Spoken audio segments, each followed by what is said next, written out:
이번에는 이제 은퇴를 앞둔 50대 부부의 사연인데요. 이 부동산 투자를 했는데 계속 실패를 했었는데 이제는 진짜 은퇴하고 살 집이 필요한데 어떻게 해야 되냐? 다주택자의 사연입니다. 요즘 가장 힘들어하는 분들의 사연이죠. 자, 제가 운영하는 부익남 바이집 요 멤버십에 오시면요. 여기 필독 공지에 요게 있습니다. 여러분들의 사연을 모집합니다. 그래서 요 사연에 글을 써주시면 제가 그 중에서 선정해서 사연 상담을 해드립니다. 안녕하세요, 부익남님. 지방에 거주하면서 부익남 TV로 열심히 공부하고 있습니다. 남편 직장 때문에 내려와 있지만은 내년에 자녀의 서울 대학 진학에 맞춰가지고 2년 뒤에는 전세 만기 시점에 서울로 복귀해서 노후를 보낼 계획입니다. 남편 퇴직은 5년 이내로 예상하고요. 월 수입은 1,200만 원, 가용자금은 4억 정도입니다. 보유 중인 일산 아파트가 10년을 보유했는데 차익이 없어요. 그래가지고 4억 2천만 원에 겨우 매도를 했는데 매도가 쉽지 않습니다, 요즘에. 그러다 보니까 요 매수자 사정에 좀 맞춰주셨나 봐요. 그래가지고 소유권 이전은 8월에나 가능할 것 같습니다. 지금 2월도 안 됐는데 잔금을 엄청 길게 잡아준 거예요. 이제 보통 이런 경우는 뭐냐면 팔고 싶어도 매수자가 진짜 없는 경우에 그럴 때 이제 매수자 한 명 나타나면은 어떻게든 맞춰줍니다. 이게 다주택자라고 무조건 돈 버는 것도 아니에요. 자, 또 다른 부동산도 일산에 있는데 일산 아파텔입니다. 현재 전세가 3억이고요. 임차인이 거주 중인데 28년 1월에 만기예요. 그러니까 이분이 이제 26년 1월에 맞췄나 봐요. 아니면 그때 계약갱신이 됐겠죠. 그러니까 고작 이제 한 달 전에 계약갱신이 된 거예요. 그러니까 이제 또 2년을 더 보유를 해야 돼, 이분은. 근데 이거 팔고 싶은데 팔 수가 없죠. 세입자가 있으니까. 매매 시세는 약 6억 정도 합니다. 그래서 이제 28년까지 끌고 가야 되는 계획인 거죠. 어차피 뭐 전세도 2년 남았으니까 요거 2년 뒤에 팔아야겠다 뭐 이런 생각도 하시는 것 같기도 하고. 자, 지금까지 부동산으로 재산 형성이 전혀 안 됐습니다. 퇴직을 앞두고도 자산이 없다는 생각에 참담한 심경인데요. 보유 부동산 매도 금액과 현금을 다 합치면은 서울 아파트를 마련하고 싶은데 2년 뒤에 시세가 더 올라가가지고 내가 못 사면 어떡하지? 이게 지금 되게 초조하다는 겁니다. 당장 갭 매수를 하고 싶어도 일산 아파트 잔금이 8월이라서 무주택 요건도 안 되죠. 지금 5구 대책 그거랑 안 맞습니다. 그래서 되게 속상하고 괴로운 상태입니다. 이분 같으면 그냥 원래라면 그냥 이 아파트를 팔아버리고 그냥 가면 되는데 또 세입자가 있으니까 이 갱신권 때문에 또 팔 수도 없는 그런 구조입니다. 자, 저는 대출 없이 현금과 매도 자금을 합쳐가지고 청량리에 주복 갭 투자를 하고 싶습니다. 왜냐면 지금 청량리의 주상복합들은 토지 지분이 너무 작아가지고 이 토어제 지역임에도 불구하고 갭 투자가 가능합니다. 그래서 이제 지방에 계시거나 도저히 뭐 지금 답이 안 나오는 분들은 뭐 이런 걸 사겠다고 하는 분들이 있죠. 자, 그런데 남편은 보유세 부담 등을 이유로 2년 뒤에 일반 아파트 매수를 하자면서 반대를 하고 있습니다. 혹시나 지금 오해하실까봐 말씀드리면 일산은 비규제 지역입니다. 그래서 갭 투자가 가능한데 아파텔에 세입자가 있으면 거의 안 팔린다고 보시면 됩니다. 자, 마포나 성동의 재건축 단지도 보고 있지만 5월 이후 집값이 더 오른다니까 2년을 어떻게 기다릴지 모르겠습니다. 은퇴 전에 마지막 기회라는 생각에 절박한 저희에게 현명한 고견을 부탁드립니다. 자, 선택지 1번. 지금이라도 갭으로 청량리 주복을 산다. 자, 선택지 2번. 현금과 아파트 매도금 8억을 2년간 주식 ETF로 잘 불린다. 그래가지고 신축을 산다. 3번. 2년 후 15억에 서울 변두리 아파트를 구입하고 남은 돈으로 재개발 빌라를 매수해가지고 자녀 증여용으로 준다. 뭐 이런 생각을 가지고 계신 것 같아요. 이게 일산 쪽이 참 뭐랄까요? 항상 이게 거의 뭐 20년 가까이 반복되고 있는 모습인데 일산 쪽은 조금 뭐 오를 것 같다고 하면은 다시 또 가격이 빠지고 또 오를 것 같다고 하면 빠지고 뭐 이런 일들을 반복합니다. 그러다 보니까 이제 일산에 뭘 가지고 계신 분들은 항상 저희도 곧 오르겠죠? 뭐 이렇게 많이들 물어보는데 저도 이제 일산에 강연을 뭐 한두 번 간 적이 있습니다. 가보면은 이제 다들 그것 때문에 걱정이신 거예요. 나도 여기 일산에 가지고 있는데 뭐 오르지를 않는다. 어떻게 해야 되냐? 뭐 지금 좀 기다리면 오를까요? 뭐 이런 얘기들을 많이 하십니다. 이게 수요와 공급이라는 게 어찌 보면 부동산 투자의 뭐 핵심이자 뭐 거의 전부라고 보거든요, 저는. 그러니까 수요가 늘어나는데 공급은 그만큼 늘지 않아야지 가격이 상승됩니다. 그 말은 뭐다? 수요가 늘어나도 공급이 더 많으면 가격은 오히려 빠지는 경우도 있습니다. 이 일산의 어떤 지형적인 특성인데 이게 지금 네이버 위성 지도를 제가 가져온 거예요. 일산을 보면요. 여기가 지금 아파트 이제 도시죠. 여기 이제 일산 도시입니다. 그리고 뭐 이런 데까지 이제 쭉 있지만 전체적으로 보면요. 요 녹색이죠. 요 진한 녹색. 요게 산이죠. 우리나라가 산지가 많다고 하는데 요 산이 일산 쪽은요. 거의 없어요. 일산은 거의 평지라고 보시면 됩니다. 특히 자유로 타고 쭉 가다 보면요. 야, 우리나라가 이렇게 평지가 많아? 라고 하면서 온통 평지야. 김포도 평지죠. 일산도 평지고 파주 쪽으로 가도 평지가 되게 많습니다. 자, 그 말은 뭐냐? 공급을 할 곳이 너무 많아요. 너무 많고 조금만 그 수요가 몰리면 어떻게 되죠? 바로 택지지구를 만들어 버립니다. 그래서 일산 같은 곳을 보면요, 집값 잡는 방법은 딱 정해져 있는 거예요. 뭐죠?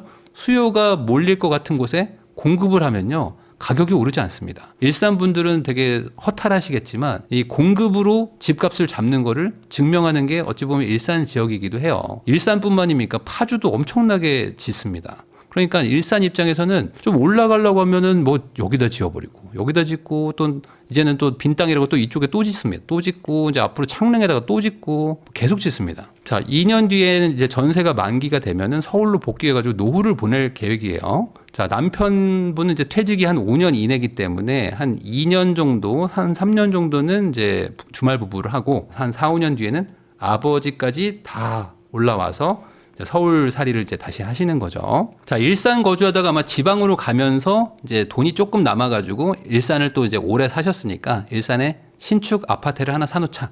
라는 식으로 이제 매수를 하신 것 같아요. 이런 분들이 진짜 많습니다. 그러니까 이분들이 뭐 모르겠습니다. 이분들이 이제 지방을 가면서 갭 투자라고 보시는 분들도 있겠지만 그냥 이분들은 일산에 살다가 뭐 지방에 발령 받는 김에 또 돈도 남으니까 뭐 우리 애도 하나 살면 좋겠다라는 마음에 그냥 아파트에 사는 분들 많거든요. 근데 이런 뭐랄까요? 가벼운 마음으로 접근했던 게 계속 발목을 잡는 거죠. 자, 우리 동네 참 살기 좋다 이런 얘기들 많이 하십니다. 근데 다른 동네들도 대부분 살기가 좋습니다. 뭐 일산이 유독 살기가 더 좋다? 뭐 그렇게 말하는 분들도 있어요. 왜냐하면은 뭐 호수공원도 있고 또 아까 말한 대로 평지죠. 그리고 가격 대비 인프라가 참 좋습니다. 학원도 되게 잘 돼 있고 교육열도 좋고요. 그리고 전반적으로 살기 좋은 것도 맞죠. 근데 이게 조금 그 투자랑은 조금 좀 별개 얘기입니다. 그래서 이제 살기 좋은 동네가 무조건 집값이 오르는 건 아니에요. 집값은 수요가 많아지는데 공급이 그거를 따라가지 못할 때 가격이 오르는 거거든요. 아까 말한 대로 일산은 수요가 오르면 공급을 바로바로 하는 그런 지역이라서 가격 오르기가 참 어렵다. 자, 수요가 늘어날 때마다 주변에 공급이 계속 추가가 됩니다. 이런 지역이 지금 최근에 이제 평택이죠. 평택도 보면 평야가 엄청 넓어요. 그래서 이제 고덕 신도시부터 해가지고 이제 삼성에서 계속 이제 공장을 증설하고 하다 보니까 야, 여기가 앞으로 엄청 좋아질 거다라는 생각에 많은 분들이 평택에 투자를 했습니다. 그리고 나서 평택에 공급이 어마어마하게 이제 들어가기 시작하죠. 그래서 지금 되게 공급이 많아가지고 좀 힘들었고 대구 같은 것도 보면은 결국에 공급을 많이 합니다. 뭐 도심지에 주상복합 같은 걸 엄청 지었거든요. 그러면서 집이 이제 신축이 막 대규모로 공급이 되니까 가격이 이제 쭉 빠졌죠. 집값을 잡는 방법은 다 이미 증명이 돼 있습니다. 공급을 많이 하면 된다. 서울에는 땅이 없잖아요? 아니죠. 서울은 재개발, 재건축을 통해 가지고 용적률을 더 높이면은 당장은 잡히는 건 아니죠. 당장은 너무 모자라기 때문에 상승률을 좀 줄이는 거고 계속 공급을 많이 하다 보면은 어느 순간 수요를 넘어서는 공급이 달성되면서 이제 그때부터 가격이 좀 어느 정도 안정이 된다는 거죠. 뭐 서울에 무한정 공급할 수 있나요? 라고 물어보시는 분들도 있지만 그래도 공급 안 하는 것보다는 훨씬 낫다. 그래서 일산 아파트는 지금 10년 보유를 하시고 시세 차익 없이 그냥 4억 2천에 10년 전 가격에 파신 거예요. 거기다 이제 소유권 이전은 8월에나 되는 상황이라서 잔금이 6개월 이상 남았으니까 이번에 그 5월 9일까지 다주택자들이 지금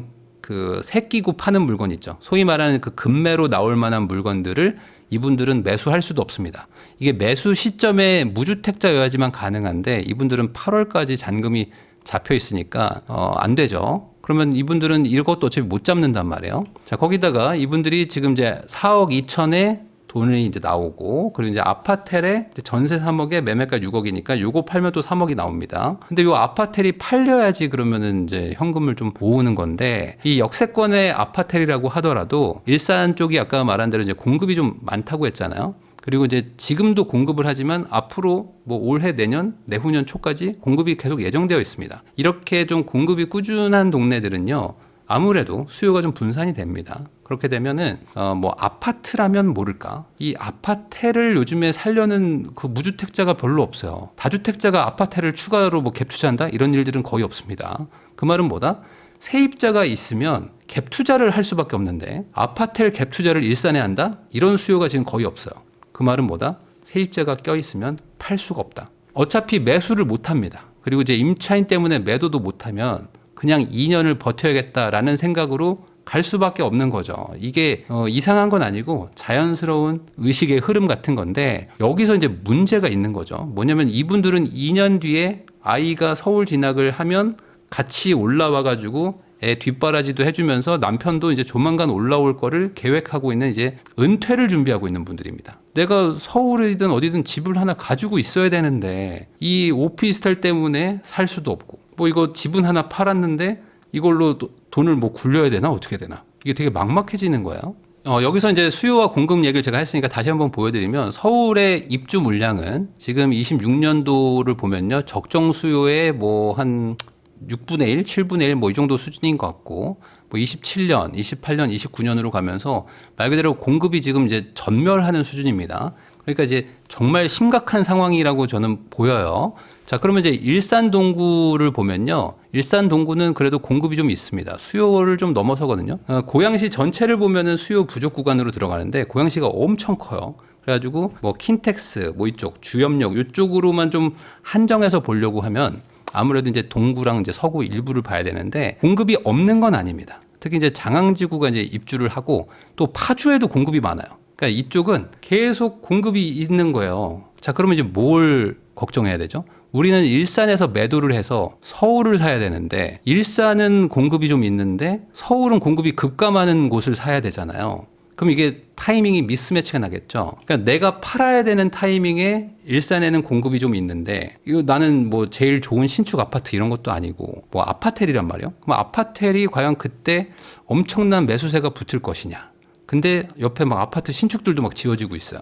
그러면은 여기까지 수요가 오기가 쉽지 않을 수 있다. 자, 그러면 이제 매도 시기가 좋은 편이 아닌 거죠. 그러니까 기다린다고 해서 매도가 잘 될 수 있지 않을 수 있다. 자, 모두 정리하면 11억이거든요. 그러니까 돈이 없는 건 아니에요. 이분이. 근데 애매하게 두 채를 가지고 있었잖아요. 거기다 이제 아파텔 하나, 또 이제 뭐 오래된 구축 아파트 하나. 그러다 보니까 이제 처분이 안 돼서 이 재산을 유용하게 이제 바꿀 수가 없는 거죠. 그런 게 이제 가장 문제다. 그래서 이런 것들을 과연 지금의 문제냐? 아니죠. 이런 똘똘한 한 채 그 정책은 한 7년, 8년 됐습니다. 그래서 과거에 이미 다주택을 하셨던 분들은 이런 걸 다 겪으셔가지고 그냥 뭐 급매로 팔든 급급매로 팔든 막 정리를 해가지고 지금 똘똘한 한 채로 막 옮겨 놓은 지가 꽤 된 거예요.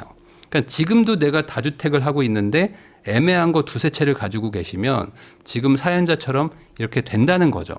그러니까 이게 원해서 이렇게 되신 건 아니지만 뭐 정책의 흐름과 좀 반대로 가서 이렇게 좀 꼬였다라고 보시면 됩니다. 자, 그러면 어떻게 해야 되냐? 이분들은 5월 9일 뭐 급매물 이런 거랑은 어차피 상관이 없으세요. 이런 거랑 상관없이 아파트를 빨리 정리하는 게 저는 좋다고 봅니다. 근데 이 아파트를 어떻게 정리합니까? 누가 요즘에 뭐 오피스텔 사주나요? 라고 생각하시겠지만 그럼에도 불구하고 어떻게든 정리를 하는 게 저는 좋다고 본다. 매도 매수 타이밍도 좀 안 맞고요. 자, 매수자가 실거주한다는 사람이 나올 수도 있어요. 왜냐면 오피스텔 갭 투자는 진짜 별로 없습니다. 진짜 별로 없어요. 요즘에는 그런 정도의 수요까지는 없는데 오피스텔에 그냥 실거주 하려고 하는 사람들은 있거든요. 왜냐면 요즘에 1인 가구도 좀 있고 미혼 가구들이 좀 있어가지고 뭐 굳이 내가 뭐 학군이 필요하고 그런 건 아닌데 그냥 역세권에 신축 뭐 오피스텔이면 뭐 나 혼자 살기 나쁘지 않은데? 라는 생각을 하는 분들이 있어요. 근데 그분들이 갭 투자를 하진 않죠. 지금 세입자랑 어느 정도 좀 협상을 하셔가지고 이제 한 2년을 사신 것 같아요. 그러니까 앞으로 2년이 남았다고 했으니까 그럼 이번에 그냥 좀 나가주시면 안 되겠냐라고 해서 뭐 이사비를 주든 뭘 해서 협상해서 좀 공실로 만들어서 파는 게 그나마 좀 확률을 높일 수 있다. 자, 저희는 절대 못 나갑니다. 뭐 이렇게 말하는 분들도 있습니다. 이러면 사실 방법은 없는데 이사비를 그렇다고 뭐 수천만 원을 주는 것도 안 되고 그래서 이제 협상의 영역이긴 하지만 그럼에도 불구하고 협상을 좀 잘 해보시라. 이 동네는 갭 투자가 가능한 비규제 지역입니다. 그렇기 때문에 세입자가 있다고 해서 못 파는 건 아니에요. 못 파는 건 아닌데 세입자가 있으면 현실적으로 사줄 매수자를 구하기가 참 어렵기 때문에 그래도 한번 나가줄 수 있는지 만약에 실거주 하겠다는 매수자가 있다면 그 조건부로 내가 이사비를 얼마 줄 건데 집 좀 보여줄 수 있냐. 뭐 그런 사람이 없다면 그냥 계속 사시고요. 정도로 합의를 하시면 좋을 것 같다. 아파텔에 전세 낀 물건은 수요가 많지는 않습니다. 그래서 이분이 지금 세 가지의 안을 뭐 만들어 보셨는데 선택 1번과 3번은 사실 의미가 별로 없어요. 왜냐면 6월 28일 이후에 매수자는 전세금 반환 대출이 불가능해요. 그래서 이제 1억밖에 대출이 안 나옵니다. 그러니까 내가 지금 전세를 끼고 사든 뭐 토호제 구간에 뭐 주상복합을 사든 뭘 사든지 간에 전세가 있는 물건을 지금 사시잖아요. 그러면은 대출이 안 나옵니다. 그런데 이분들은 실거주를 해야 되잖아요. 그럼 실거주 하려면 대출 1억 받고 나머지는 다 현금이 있어야 되는데 이분들은 지금 현금이 없단 말이에요. 저는 이 규제가 꼭 풀리기를 바랍니다. 이건 좀 풀려야 되는데 안 풀릴 수도 있잖아요. 그러면 지금 갭 투자를 하는 거는 실거주는 불가능한 거예요. 이 규제가 계속될 수도 있다. 그러면 나는 뭐 예를 들어 청량지에 주상복합을 사든 뭐 서울에 무슨 뭐 아파트를 사든 살 수는 있겠죠. 사든 뭐 살 수는 있지만 들어가서 거주가 안 됩니다. 나는 지금 실거주할 은퇴 집이 필요한데 실거주를 못 해요. 근데 이것도 모르는 분들이 엄청 많아요. 자, 대출도 안 나오고 실거주도 못하는 집을 가지고만 있는 건데 그건 좀 애매하다. 자, 조만간 풀어주지 않을까요? 라고 생각하고 지금 사는 경우도 있거든요. 근데 이게 안 풀리면 어쩌죠? 라는 것도 생각은 해봐야 됩니다. 이분들은 다시 한번 말하지만 이제 실거주용 집을 살려고 하는 거라서 은퇴 후에 집을 살 건데 어느 순간 은퇴하고 갭 투자자가 되는 거예요. 근데 갭 투자를 하는 게 지금 별로 분위기 좋지 않거든요. 지금 대통령이 지금 아예 대놓고 얘기했습니다. 비거주 갭 투자들 뭐 책임지라고. 그러니까 그쪽 길로 가는 것도 별로 좋은 것 같지는 않아. 자, 두 번째 선택은 이거죠. 현금과 아파트 매도금 8억을 2년간 주식으로 불려가지고 뭐 집을 사겠다라고 하셨는데 주식을 잘할 수 있다면 사실 뭐 이게 맞겠죠. 그러다가 이제 주식 잘 하고 계시다가 뭐 전세금 반환 대출이 풀린다든지 아니면 뭐 실거주 할 수 있을 충분한 돈을 벌었다 하면은 뭐 그냥 실거주 하러 들어가시면 되는데 이거는 사실 뭐 너무 가정의 가정이기 때문에 뭐 이게 대안이라고 보기는 좀 어렵다. 주식으로 벌 수도 있지만 또 돈을 날릴 수도 있는 거니까 지금 이분들이 참 애매합니다. 왜냐하면 계약갱신 청구권도 생겼는데 애매한 다주택자를 해버렸죠. 거기다가 이제 공급이 많은 지역에다가 또 하필 또 두 개를 사버린 거예요. 그러면은 이렇게 꼬여버린 상황을 풀고 나서 무언가 다시 자산 재배치를 해야지 있는 거 가지고 뭔가를 해보려고 하시면요.